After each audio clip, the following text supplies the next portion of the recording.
Joy is one of the gang members who acted in American Me, a movie I directed about Mexican-American gangs. What happened to Joy is typical of gang life in East Los Angeles. I grew up in this neighborhood. Gangs were active when I was a kid, but today the violence is much worse. Last year, there were over 800 gang-related murders in Los Angeles County alone. This is a documentary about what we learned from the gang members who helped us make American Me on the streets of East LA and in the prisons of California. The year is 1992, and actor Edward James Olmos is on his way to becoming a Hollywood icon. Coming off an Oscar nomination for his iconic role in Stand and Deliver, Edward James Olmos earned the biggest opportunity yet for a Latino filmmaker, to direct and star in a major Hollywood release. And he chose a controversial subject for his directorial debut, the Mexican Mafia, a notorious prison and street gang that at the time was at the height of its powers. It was a bold move, and it didn't end well. That film was called American Me. The critics liked the movie, but the Mexican Mafia did not. Just weeks after the premiere, several people who worked on the movie were murdered. Olmos never addressed the killings. He still hasn't. Maybe it's because allegedly he himself was threatened and extorted. The person in charge of that movie made a lot of mistakes. American Me? Yeah. Edward James Olmos? Yeah. Okay. A lot of mistakes. Do you know him? He'll admit it. What, do you know him? Oh, yeah. Yeah. Okay. I saved his life, really, and he won't admit that either. Well, okay, so from what I understand, you know, that story was based on the head of the Mexican Mafia, right? And from what I heard, the big problem in that movie was that he showed that guy getting raped. That was one of them. In juvenile hall. And that's considered the biggest no-no. Right. And then he lied about getting permission to do it. Aha. We're headed into probably the hardest point of the shoot. We now know that in the last week, there have been 3 deaths in the 2-block radius in which we're working, none connected with us. We've been very, very fortunate, and we want to just intensify that good luck that we've had by taking some more precautions. He said he went up to talk to Joe Morgan, and Joe Morgan is the guy? Yeah, Joe Morgan told me, no, he didn't. He told me on the phone, no, he didn't. So you know the head of the Mexican Mafia? I knew him. He passed away. He passed away, okay. I think the last 3 or 4 leaders of the Mexican Mafia have died of cancer. Huh. The early 1990s was an explosion of pop culture in LA about LA. Blood in, blood out. LA in the 90s was scary to a lot of Angelenos. But the fear level went to new heights when the LAPD brutally beat a man named Rodney King. An unusual twist in a case of alleged race-based police brutality in Los Angeles. Neither the police nor the suspect knew that a home video camera had captured the scene. It began as a high-speed chase and ended early Sunday morning with the motorist, a black male, being brutally beaten and kicked. The victim was struck as many as 56 times and suffered several broken bones. 56 times. That's what the American public saw on videotape. George Holliday lives across the street. He had his video camera out, and it recorded what happened as the suspect was being arrested. Got my camera sort of ready and looked across the street, and that's when I saw that the accident was going on. The suspect identified as Rodney Glenn King. King, who is married and has 2 stepchildren, was on parole after serving time for armed robbery. His wife says that's no excuse for what happened. It was a traffic violation. How come they just couldn't arrest him and give him some kind of fine or something? Why'd they have to beat the mess out of him like that? Doctors said that he suffered a concussion. One of his eye sockets was pulverized. His cheekbone was so pushed in from the blows to his face that it would require reconstructive surgery. From what I've seen, none of the prisoners of war from American forces taken by Saddam Hussein came back beaten that badly. In 1992, another movie came out from a script that had been kicking around for years. It was a movie about Latino gangs in LA. Al Pacino was allegedly slated to play the lead role. We all know Al loves to play Latinos. But in the blowback to Scarface, the studio got cold feet. Like a lot of movies in Hollywood, it got put on the shelf until a Latino actor emerged as a potential movie star, Edward James Olmos. Fresh off a nomination for an Academy Award, was offered the role. In response, Olmos told the studio he would take the part if he could also direct. After some back and forth and some assurances that a more experienced Reed White director would be around to help Eddie, they agreed. But Olmos had something different in mind for the script. He wanted it to feel real, to be connected to his roots as a Chicano in East LA. Not everyone would choose to make a movie in the midst of these gangs, but I wanted the story to be realistic. We began shooting in the Boyle Heights section of East LA.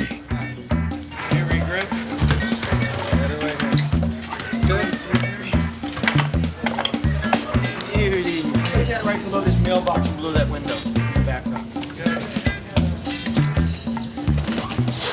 And now we've all made movies. The only difference between this movie and other movies is that we're stuck in between a war zone. We're right in the cusp of like 3 different groups of kids. And what Anna's afraid of, and rightfully so, is that there are so many hazard kids here. And she's afraid that it's going to cause a confrontation. Don't start giving men the power because then they believe in taking over. My biggest concern was safety. By bringing in hundreds of people that are normally not here, it'd be very easy for someone to drive by and fire a shot. Checking it out, and you could be going through your stacks of 45s, making sure you have the right ones, for later in the party, right? Okay, just to give you some business to do. This is all I do right now. This is all you're gonna do right now, just so we establish. There was no way we could film in these neighborhoods without the cooperation of rival gangs.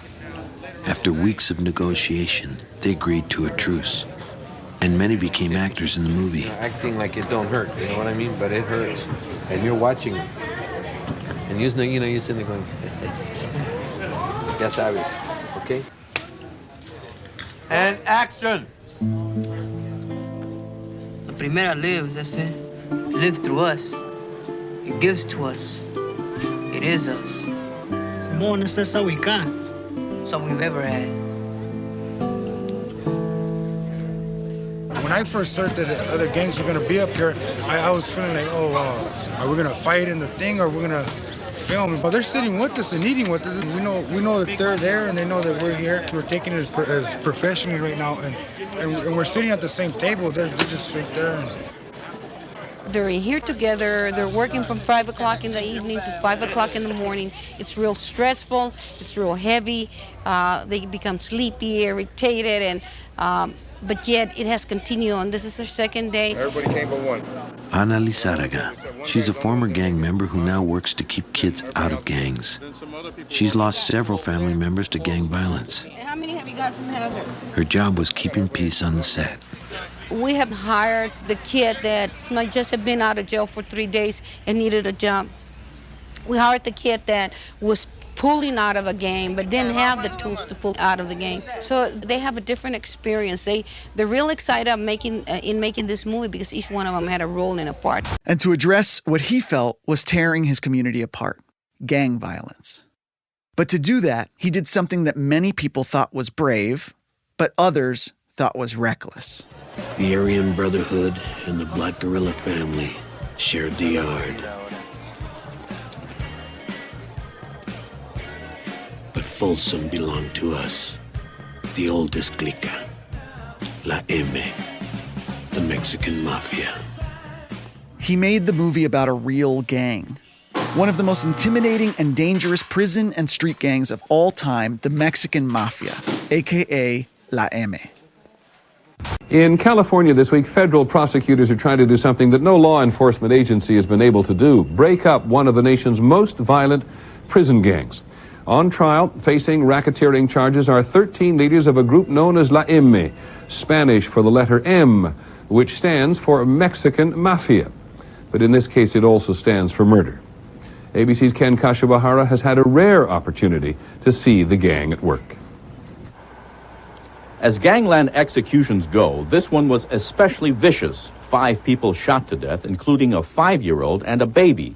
Prosecutors say it was ordered by the Mexican Mafia to make an example of gang members who were disloyal. There's no type of murder that can be conceived of that would be unusual for a Mexican Mafia member. Ramon Mendoza, a former member now in the Witness Protection Program, was recruited into the Mexican Mafia while serving time for murder in California's San Quentin prison. He had decapitated a rival gang member with a machete. The Mexican Mafia, bar none, is the most violent prison gang in the system. When we walked the yard, we feared no one. We feared not the guards, not the inmates around us. That violence is no longer confined to prisons. Now the gang is using the same ruthlessness to control drug distribution throughout Southern California's Latino communities. That viciousness was captured in the movie American Me. But prosecutors say gang leaders found the movie insulting and ordered the murder of neighborhood activist Ana Lizarraga, who served as a technical advisor and had a bit part in the film. Lizarraga was gunned down in her driveway. The outside world is like a playground for us. When we're out on the streets, we have no regard for human life. Just how little regard is made clear in this FBI surveillance video at a meeting of Mexican Mafia leaders. Somebody wants to kill him. But I figured we could get some use out of him in the meantime and then take him out. The Mexican Mafia is far more than a street gang. It is a very powerful and well-organized group of long-standing that really exerts control over other street gangs throughout the Hispanic community. It is their discipline and organization that makes it difficult for police to combat. One stronghold, Ramona Gardens in East Los Angeles, home of a street gang called Hazard, a gang controlled by the Mexican Mafia. So they carry out their executions here? Oh, without a doubt. Sergeant Raymond Montijo, who has been on the gang beat for years, says the Mexican Mafia rules neighborhoods and their street gangs through fear. Are you guys members of Hazard? See what I mean? Yeah. They're afraid to talk. And if some guy talks, they'll do him in. Mexican Mafia members are not afraid to kill because they don't fear the punishment. By trying them in federal court, prosecutors hope to break up the gang. They'll move the leaders out of California and disperse them throughout the federal prison system. But those who study gangs wonder if that will simply spread the problem. Ken Kashiwahara, ABC News, Los Angeles. A gang that survives today and was no less powerful 30 years ago when Edward James Olmos decided to base the movie on what he claimed was a true story about them. Then, people started dying. The movie was called American Me. Here's one of the actors, Danny De La Paz, when he found out someone who'd worked on the movie had just been killed. We were in France, along the Riviera at the Cannes Film Festival with American Me when we heard the news of Ana's assassination, basically. And I remember feeling a little bit scared. I was in a foreign country. I was far from home. And I was like, wow, what am I going to be going back home to? The Ana he's referring to is Ana Lizarraga, who was a gang interventionist hired by the movie as a gang liaison. And on May 13th, 1992, she was gunned down in her East LA driveway while unloading groceries. Police aren't sure why she became a target. They're looking at her work as a gang counselor. The one-time gang member was trying to get kids out of gangs. She would help us if, like, we were her own kids. She would bend her back for us and try to help us, try to make us stay clean. Ana showed a lot of kids that they do have a choice, that there is a life outside the projects. Her death reminds me just how far we still have to go. So yeah, it made sense that Danny De La Paz was scared back then. Today, 30 years later, it's hard to get people to talk about it. Here's another American Me actor, Sal Lopez. My job was to do my part, and I didn't feel, intimidated or anything like that. I mean, I was focused on doing the work and making a good film. I don't want to speak about it. This is a movie people still don't want to talk about. Some of them are scared of the consequences to themselves. Some of them want to protect the movie's director, Edward James Olmos. Let's start with the rumors.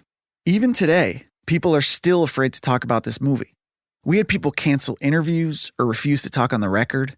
I spent hours in person over coffee or on the phone talking to high-level people who had worked on this film, who at the end of our really candid conversation would say to me they would never talk on the record. We had people call us from blocked numbers so we wouldn't know who was calling. One lawyer agreed to talk to us, then her husband told her not to. He was still afraid for their safety 3 decades later. I've pieced together the parts of the story I can. It all started with a chapter in a memoir by Danny Trejo, better known as Machete or a million other roles as the scariest looking motherfucker you've ever seen. Here's Trejo talking about it to Vlad TV.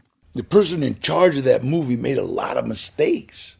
American Me? Yeah. Edward James Olmos? Yeah. Okay. A lot of mistakes. Do you know him? He'll admit it. What, do you know him? Oh, yeah. Yeah. Okay. I saved his life, really, and he won't admit that either. See, Trejo, who's not in the movie, is a pivotal figure in this story. According to him, this is how it went. Edward James Olmos never got permission from the Mexican Mafia to tell this story. Before it even went into production, key members of the gang had read the script and warned Trejo not to work on the movie. During production, Trejo says he was asked to be a consultant, but refused to do it out of respect for the gang. When the movie finally premiered, the Mexican Mafia was enraged. Olmos had fabricated important details about their lives. Here's Trejo again. You just got to be real careful about telling the truth. Okay, the leader of the Mexican Mafia was never raped. Yeah. All right? So that's number one. You can hear in his voice, this still makes Danny Trejo mad. Portraying the rape of the gang's leader, which never happened and could never happen to someone elevated to the leader of the Mexican Mafia, got people killed. Now let's say this right away. Getting raped doesn't make you weak. Getting assaulted isn't anyone's fault. But according to federal indictments and according to Trejo, for the Mexican Mafia, it's one of 4 reasons to turn people away from the gang. See, the movie tends to make its point using rape. I don't know how else to say it. When Santana is a kid, he's raped in juvie. When his mom gets pregnant, she's raped by a sailor. When Santana gets out of prison, he starts to rape his girlfriend. The gang uses rape as a punishment in prison. So of course it enraged the Mexican Mafia. At least 3 people were killed after this movie came out, and court records say it was partly because of their involvement. But there's other, murkier allegations. The big one is that Edward James Olmos had a price on his head. So from what I heard, there was a price on Edward James Olmos' head over that. That's true. Yeah. It's funny because I got a letter from some people in Marion, Illinois. I'm not in the Mexican Mafia, never have been, right? I know, I grew up with all them guys. We were all in Tracy and Soledad together, but I never joined. Boxing kept me out of everything, you know. Okay. And how, you said you saved Edward James Olmos' life? I got a letter from a couple of the guys from Marion, and I read it, and the mistake I made was I got it, and I took it because it said receipt requested, and I got it really, shit, I look at the Marion, right? And so I read it, and they said, go to my dad, please talk to my dad, and I'm sorry for this. They apologized to me for involving me, but they had to get this done. So I went to talk to the guy in command. I remember asking my attorney, Terry Roden, what should I do? And he said, well, would you rather be in trouble with the Mexican Mafia or the feds? And I go, well, the feds got rules. He says, well, let's go. So we both went to talk to second in command while Joe was gone. And he said, well, I think, he really disrespected blah, blah, blah, blah, blah. He said, will you go talk to him? Oh, yeah. So he refused to see me. He wouldn't see me. Edward James Olmos? Okay. Because he thought that I was... It was a setup. Yeah, and I was in a mob, and I've never been in a mob. The story of American Me is the story of Montoya Santana, almost based a character on the real-life founder of the Mexican Mafia, Rodolfo Cadena. But let's try to separate fact from fiction a little bit here. The movie puts a young Santana in juvie where he starts a gang. That also happened to the real-life guy. Santana grows up as the best friend of a white guy with a prosthetic leg in a Latino gang.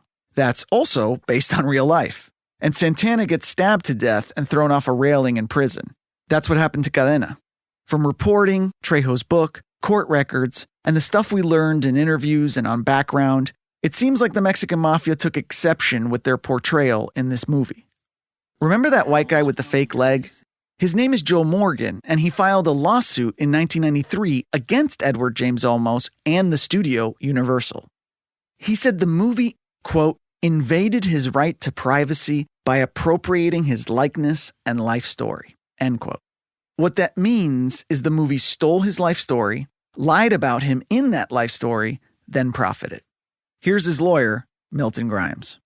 There was some dispute as to some of the things they portrayed Mr. Morgan in. Mm-hmm. And there was some disagreement with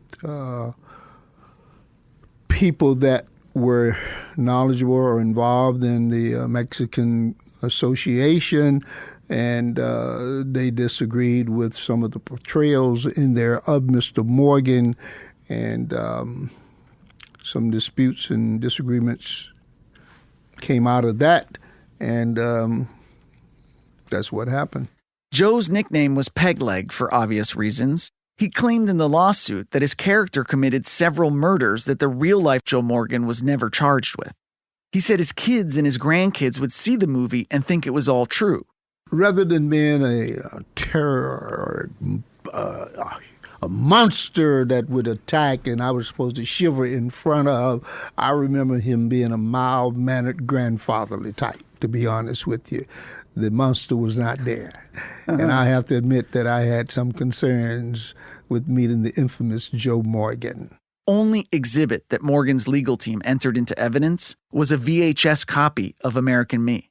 But most of the people offended by this movie didn't take their problems to court. The 3 murders we could directly connect to the movie were of 2 gang members and a gang interventionist hired by the movie as a gang liaison. Her name was Ana Lizárraga. Lizárraga was already marked for death before this movie, according to federal court filings. At a 1990 gang meeting recorded by the police, a Mexican Mafia member said that Lizárraga was interfering with drug trafficking on their turf. But it wasn't until she participated in American Me that she was shot 13 times in her driveway. Ana Lizárraga, our gang negotiator, also played a part in the film. Gotta go deal. Okay. And focus back after she goes out. Right. In one of the most stirring scenes, she finds her grandson overdosed on the bathroom floor. Then I'll just scoop it back up. Neto?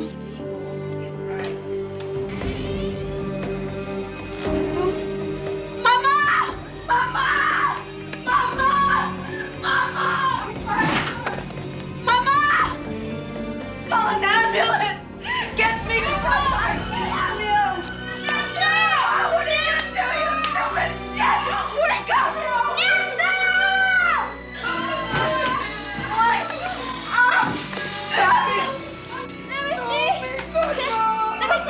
It was very, very true to her and very real. She's lived that moment. Cut! I deal a lot with ODs or kids that want to die or kids that had died. And whether it's an OD or it's a drive-by shooting or whatever suicide it is, you know, kids are still taking their lives away. They're playing with dynamite and they don't even recognize it. One of the shooters was initiated into the Mexican Mafia because of the murder. In line with Olmos' commitment to making this movie true to life, the production used people from the neighborhood as extras. Jerry is a respected veteran of the Hazard gang. His help was crucial when we filmed in Hazard territory. A lot of my friends are dead now. You know, I'm one of the ones that's still alive. I'm 32 years old. I'm a rare thing here, you know. When you're older than 30 years old here, you know, you're a role model, whether it's positive or negative. This is Gil Espinoza. He's from MC Forest. I worked in his neighborhood. They gave me a lot of respect down there, and I expect it from my homeboys here. You may want to interview you. You can cooperate with them if you want. One of my ways of getting out of Ramona Gardens was through being in the gang, the crime, the whole bit that goes with it. Prison was a thing that I wanted to go to. It was in college. You know, I didn't want to go to Stanford or USC or something. I wanted to go to San Quentin, you know. I looked forward to that, you know. And I didn't get to San Quentin, but I got a Folsom, which I think is maybe a step higher even, you know. These kids go from being streetwise gang members into prison. And when they get out, then they think they can start their lives. They don't see alternatives to the gang life, because that's what's happening all around them. One person we won't talk to, and I want to be upfront about this, is Edward James Olmos. Through a mutual friend, he told us he, quote, can't talk about American Me. The ability of the Mexican Mafia to intimidate extends far beyond the barrios and the prison system. In fact, it reached all the way into the Hollywood film community after the release of a movie called American Me. The film, directed by and starring actor Edward James Olmos, told the story of La M and its murderous way. It got little attention at the box office, but attracted a lot of attention from the Mexican Mafia. I take it the Mexican Mafia did not like the movie. No, they sure didn't. Tony Casas, a retired assistant prison warden, worked with Olmos on the film. He says La M was extremely upset by a scene in which one of the gang's founders was raped in juvenile hall. The incident never happened, and the gang considers homosexuality of any kind an affront to its machismo. Within a year, 3 people who served as consultants on the movie were murdered, including anti-gang activist Ana Lizarraga. So all 3 of these people had been involved with the movie? Yes. And all 3 of them were killed? Yes. Because they were involved with the movie? Part of the reason that they were killed, I'm sure, had to do with the movie. You believe that there's some connection? Oh, I believe it, yes. Casas, who attended the first screening, says he told Edward James Olmos that the rape scene could cause a problem. You asked him why he put it in? I asked him why he put it in. What did he say? He said he just wanted to, he said it was a philosophical thing, I think he said, to try and make it more scary for the youngsters, you know. Here's what can happen to you, you know. And I told him out front, you can't do this, Holmes. You can't do this. You're offending some very, very people. He said, well, it's theatrical. I said, yeah, but you're not dealing with theatrical motherfuckers. Yeah. You know, but you know, a lot of times your ego and will tell you, no, I can get away with this. You know. Yeah. Do you think he had any idea that it was going to cause problems? I don't think so. I don't think he had the slightest idea that that would cause problems. He made a mistake. He made a mistake. In the aftermath of American Me, Olmos was called to testify before a federal grand jury. The original indictment in the racketeering case against La M stated that the gang had tried to extort property and money from Olmos and wanted to kill him following the movie.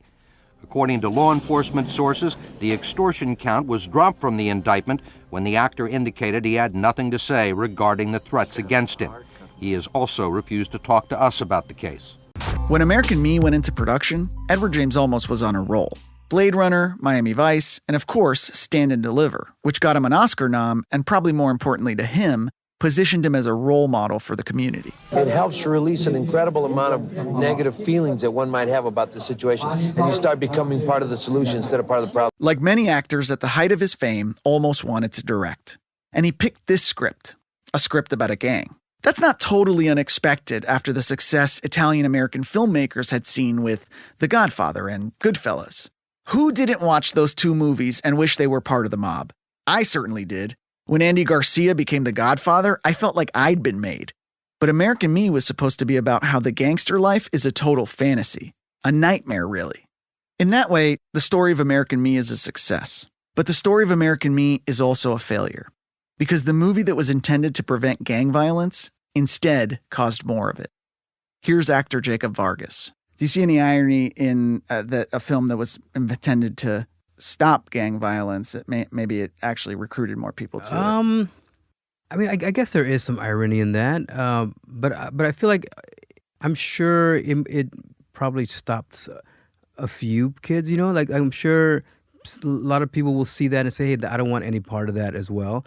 I feel like with certain movies, you know, it can be singled out that American Me is the only one. Like, you look at, the Goodfellas and all these other films that are cautionary tales about the mafia, you know, in a way tend to glorify it, you know.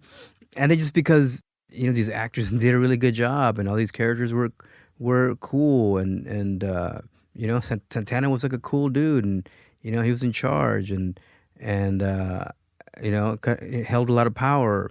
So I just think that there's an attraction to that, and some people will look at that above what the real meaning of the film is, that it's a vicious cycle. American Me was successful in most of the ways a movie is supposed to succeed. Roger Ebert gave it 3.5 stars. It premiered at Cannes. It didn't make a lot of money, but it wasn't a massive financial failure either, and it went on to become a fan favorite. But still, the controversy surrounding it has always overshadowed the success. This was a majority Chicano production, filmed in East LA. If it had gone right, it could have been the next Goodfellas or Boys in the Hood, a movie that launched careers. There could have been tons of mid-90s imitation movies, like how Stand and Deliver gave us Dangerous Minds and, my favorite, 187.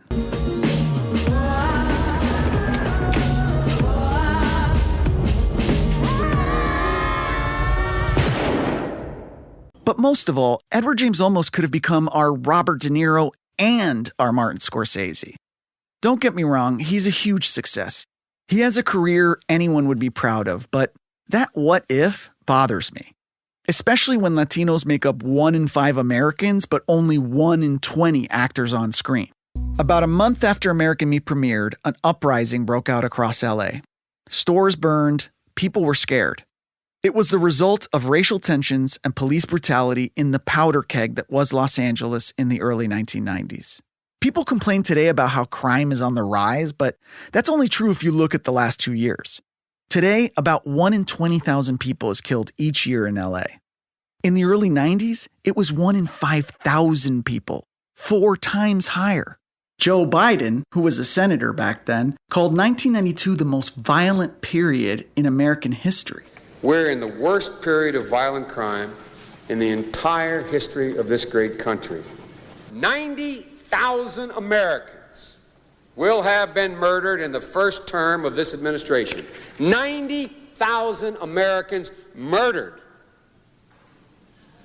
by the end of this year. Murder is the #1 cause of death in America, Mr. President, and among the entire American population of 15 to 24-year-olds, it's the second leading cause of death.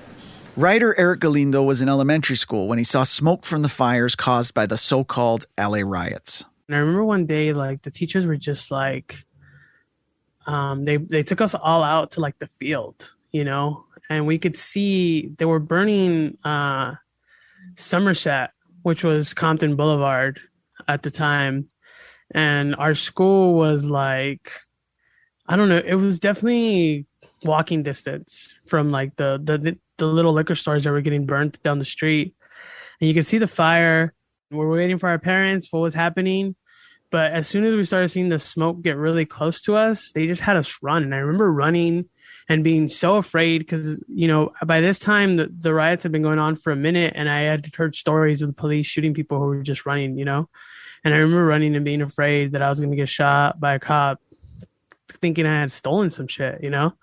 And, like, I had my little brother who's only 2 years younger than me, and I was just, like, running home and then, like, getting home and locking the doors and just not knowing, like, well, it's weird because it was like you're afraid of there's chaos, you know. All the time they were filming the movie, there was a documentary crew following the production. What they made was a doc called Lives in Hazard, and it's great because you get to hear from the real-life gang members at the time this movie was made. You struggle here, and you gotta find a way of making money, and robbing got old, and stealing got old, and drugs seem to be easier to make money. And my easiest way was, at the time, was pushing PCP. I was liking it, and I was living the fast lane till I hit the wrong car and sold to the wrong person. And that's what started my career in institutions. I heard like shots. So when I heard the car behind me, I knew it was a drive-by. I turned this way. When I turned this way, that's when he shot me in the back. We talked to the filmmakers of that documentary, too. This is one of the directors, Andrew Young. These are people who are neglected. You know, they're not paid attention to. And in fact, that can be cited as part of the problem. They look for their own system of generating self-respect because they're not getting it from society. American Me was a major studio film released in theaters across the country, but it lost money. It only played in about 800 theaters and made $13 million. My Cousin Vinny, which was released the exact same day, made $52 million, but in almost twice as many theaters. At first, I thought, that's some racist Hollywood bullshit. They didn't promote it or didn't put it in enough theaters. But then we heard in our interviews that this movie didn't play well with older Chicano audiences at the time. Today, American Me is a cult classic to young Latinos. But back then, it seemed to confuse or piss off their parents. They saw it as a film that made their culture look violent. But to me, it reflected some of the real problems our culture still has to this day. I'll be right back. So American Me was, I think, one of my first year of auditioning for TV film stuff when I got the part from there. And so, it was all very new to me. And I certainly had no idea what I was in at the time. Right. I was excited to be in a movie, and that's really all it came down to at that point. Of course, years later, much more aware of what I was doing and that kind of thing, and the context of the film and all that kind of stuff. But at the time, I was 11 years old, just happy to be on a film set. Yeah. I hadn't even read the script. My parents wouldn't let me read the script because of the content in there. Yeah. I didn't even know I was going to be in it until the screening. Because you always think, you always hear cutting room floor, that kind of thing. So I didn't even know I was the last scene until screening. That's because I hadn't read the script. Yeah. That makes so much sense though. Yeah. Yeah. So that's how little I knew. So, I always feel guilty kind of years later that I didn't understand what I was a part of at the time. Right. But I think, especially knowing years later, the situations we were in, the atmosphere we were filming in, the fact that there were real gang members, even in my scene, in my back seat, I think my parents intentionally kind of kept that from me, because I was a kid, and I wasn't part of, I didn't have a lot of history with that atmosphere and that culture in a sense, if you will, and so it was kept from me, I think intentionally, just to make sure I had a good time, enjoyed myself, and wasn't scared, if you will, so yeah.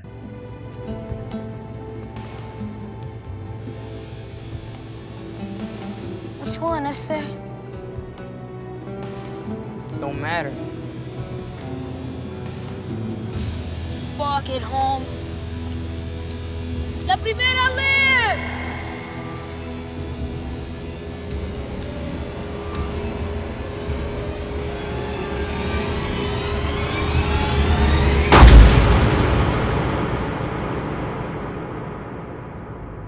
What is time?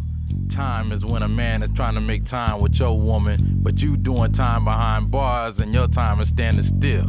Yo, Frost, kick it to these people for real, you know what I'm saying? Time sifts through the hourglass, through night and day, and I watch as the games people play.